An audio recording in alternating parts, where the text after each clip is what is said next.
Hello, कैसे हैं आप सभी लोग। आशा करती हूँ मेरे जो इससे पहले की व्याख्याएं हैं आप लोगों की समझ में आ चुकी हैं। तो मैं आज आप लोगों के सामने दूसरी व्याख्या के साथ अपनी प्रस्तुति कर रही हूँ। आप लोग इसे बिल्कुल ध्यान से सुनेंगे।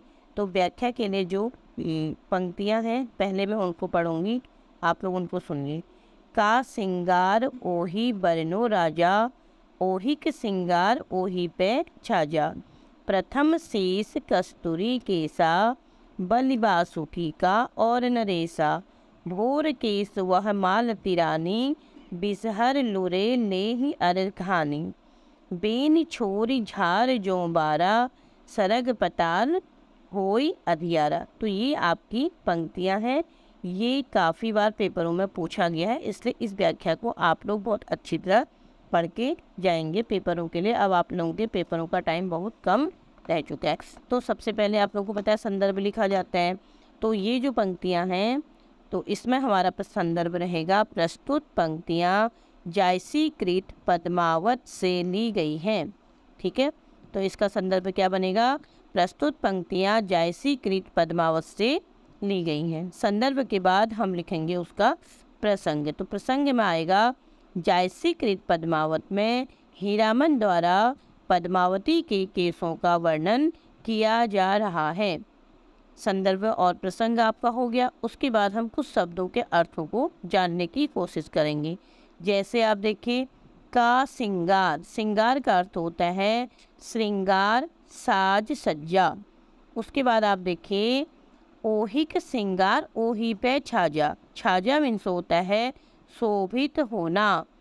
प्रथम शीस केस कस्तूरी केसा, तो केसा का अर्थ होता है केस या बाल।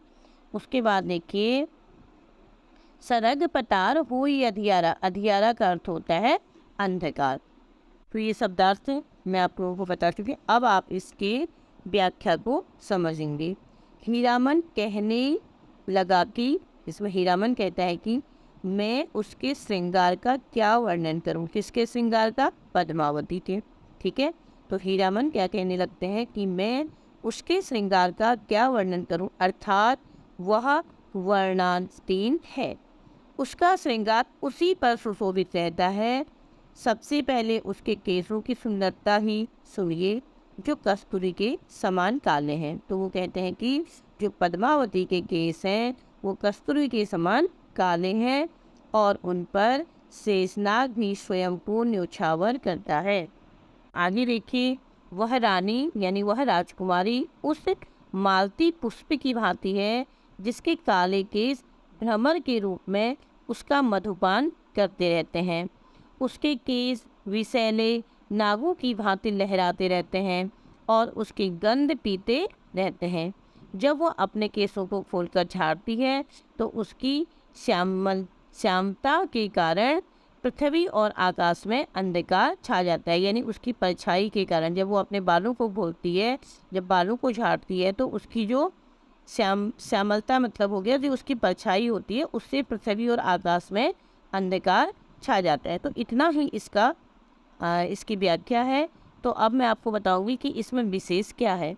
तो कवि ने मस्तवी शैली का आश्रय देते हुए नख से सिक की ओर वर्णन करने के लिए स्थान पर शिखा से नख तक का श्रृंगार वर्णन करने की रीति अपनाई है। रूपक, अतिशयोक्ति, हेतु प्रेक्ष्या और उत्प्रेक्ष्या अलंकार का प्रयोग किया गया है। तो ये व्याख्या आपकी कंप्लीट हो जाती है। आगे की व्याख्या के लिए आप लोग बने रहेंगे मेरे चैनल के साथ। तो आज आप लोग इस व्याख्या को सुनेंगे। नहीं समझ में आने पर मुझे कमेंट्स आप लोग ज़रूर करें। आप लोगों के कमेंट्स मेरे लिए इतने ज़रूरी हैं जितने मेरे द्वारा भेजे गए नोट्स आपके लिए महत्वपूर्ण है। धन्यवाद।